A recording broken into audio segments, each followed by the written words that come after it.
no question. Do you believe it is illegal to vote twice in this country? The president does not condone unlawful voting. The president's been very clear about this. I'm once again not surprised the media is taking the president out of context. Do you recall what the president said on this matter specifically? I have it right here. Sure. Okay, maybe you should read it out for me then. Okay, so the president said that you should go to your poll, you should vote early, by mail, and you should go either early voting or day of and try to vote again.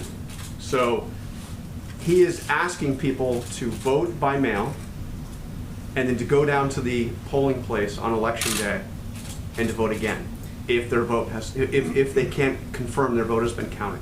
You're missing a very crucial line from the president's remarks. If it is not tabulated, meaning your mail-in vote, then you will be able to vote in person. If it is not tabulated. This is why there are at least 5 states in this country that do not count any mail-in votes until election day. So those votes won't be counted until afterwards. So there's no way to know whether or not their vote is There's a very simple answer, and this is how it works. First, a lot of states have what are called electronic poll books. And what this means is that in real time, this is updated. So if your vote is counted, they check the electronic poll book, and you will not be able to vote in person because your vote has been counted. There's a secondary situation. So those who do not have electronic poll books, every single state in the country, you can cast a provisional ballot.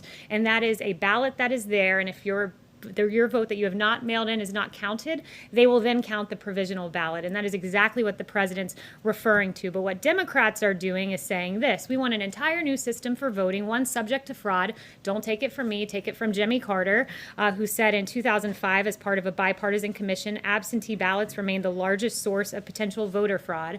So what Democrats want you to do is say, trust us, but don't verify. Don't verify that your vote's been counted. This president's trying to enfranchise Americans, which is exactly what he's been saying. He wants every American to have a vote because he understands what Jimmy Carter understood and what so many of us understood until the president started putting the focus on mail-in voting, and that was this: that it is subject to fraud. Every vote should count, and every American should verify that their vote is counted by going to their polling location. What do you say to the executive director of the North Carolina Board of Electors who says that this would create a big problem on election day? What I would say is that the president has laid it out very clearly. You should verify your vote. And not only that, I would point them to the fact that in 2016, before we tried this entire new system of mass mail-out voting, 319,000 votes were not counted that were cast by mail. 319,000 in an election that came down really to 80,000 votes in Pennsylvania, Wisconsin, and Michigan. That's untenable, and hundreds of thousands more will not be counted with the Democrats' fraudulent mass mail-out voting system. The president wants enfranchisement, plain and simple. John. Can I ask you a process and jurisdiction question? The president signed a memorandum last night directing federal agencies